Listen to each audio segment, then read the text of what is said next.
What up, peeps? It's your girl, Dodge. Come back from Real Takes. Well, it's the time, you guys. It's a movie review time, and this is for the movie titled Men through A24, directed by Alex Garland. Now, just to note, I'm doing this a week later because it came out on May 20, which fell on my birthday weekend, so we made it about myself.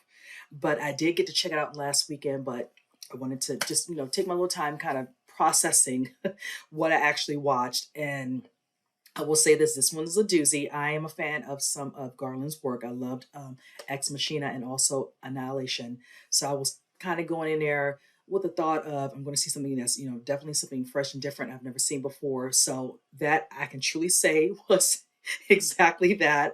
Now, with that said, let me just kind of just go in. Before I do, this will be spoiler free. I'm gonna try not to. I don't want to give away certain things that happen in this scene because I'm gonna put it like this. I get this statement, and a lot of people probably said it. I don't know. I could probably read a couple other people's, comments or videos where it comes back to this. What did I just watch? What was this? And that's exactly what I thought when it end credits came.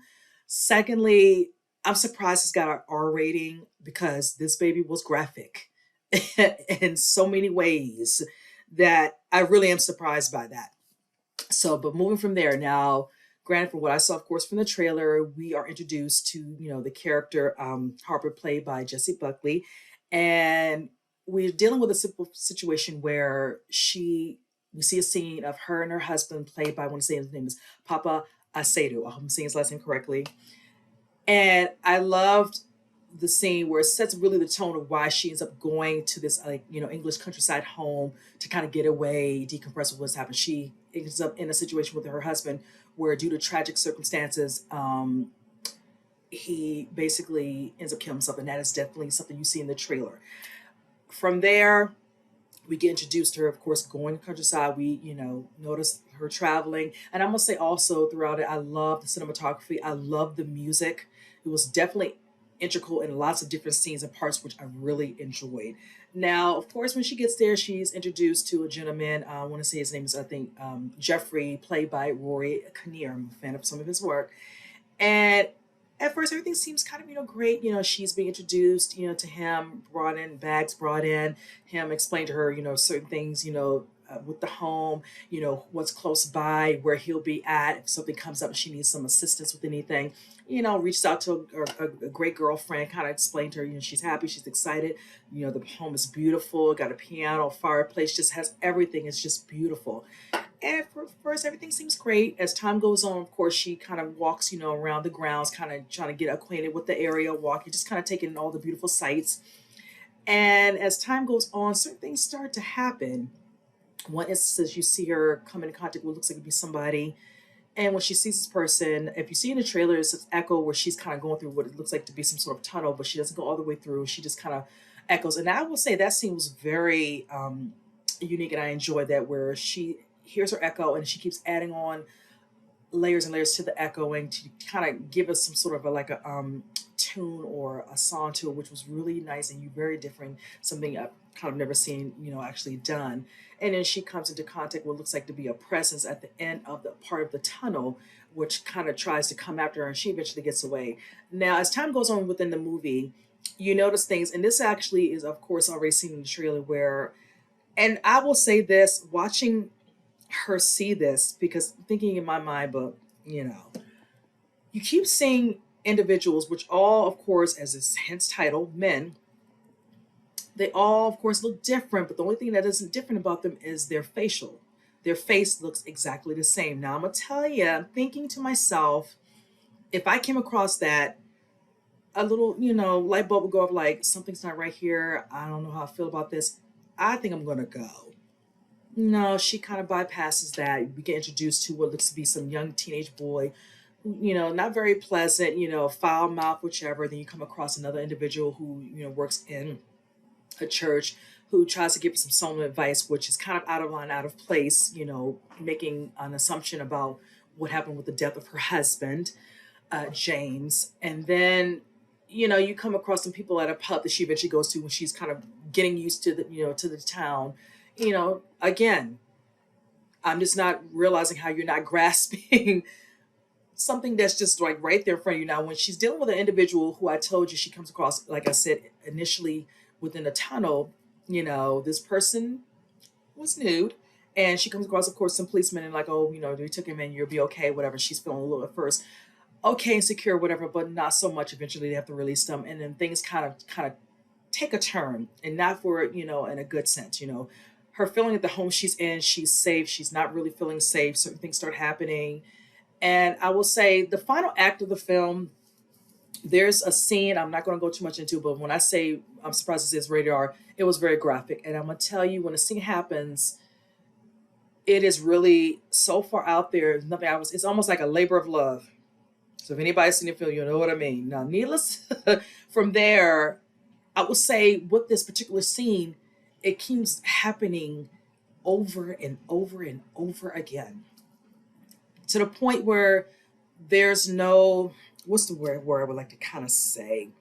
I don't feel like it's any real tension or fear from it. And even with seeing the character reacting, Harper, eventually it's just like it has no effect on her and they're not. And then as the final part scene, there's something that is stated in the final scene between her and I won't and particular character, I won't give that away because that's a little bit of a spoiler, that actually comes up within some of the beginning scenes of the film.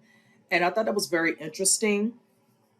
But in the end, I will say this: I really did enjoy the film. It definitely is out there. It gives me a vibe similar to kind of like Midsummer, with certain things that are happening. You're just like, okay, what is this happening? What is this? What is the symbolism about certain things that are happening? And with that particular final act, I was trying to understand it because I feel like certain parts were left out to understand. Again, why is this scene happening? Why is it happening over and over again? What is happening in this particular area that she's traveled to that is making these things happen, this evil, the supernatural, whatever you want to call it, happen. Also, I will say, as you watch the film and as time goes on, when you get to the end of the film, you're thinking the film didn't really have to be as long as it was. I think even that I think it was close to 2 hours, it could have been almost a good 30 minutes could have been cut in half with that, just to be quite honest with you. But in the end, definitely at times very suspenseful to lead up to when I say the final act, which kind of brought it down a little peg where it was not as, like I said, tension going, suspenseful, the fearfulness of it just wasn't there towards the end of the film.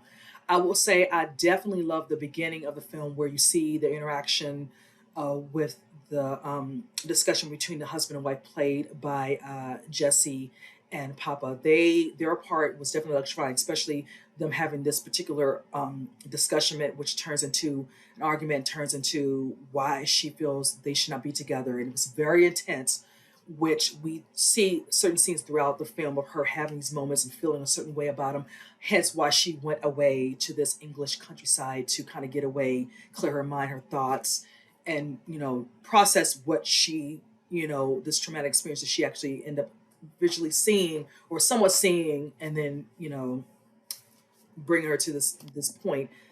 But again, I did enjoy the film. Out of a 10, I would give it about a 7. Like I said, the symbolism behind what's happening and why these things are happening. I will say this: I did so enjoy Rory Kinner playing all these different characters, all these different men. Playing the older ones and then playing this younger version with like a young little teen, maybe what 18, 17, 18 years old. He did an amazing job. I'm such a fan of his work. I'm not as familiar with Jesse Buckley, but I will make that. I will rectify that. I'll just put it like that.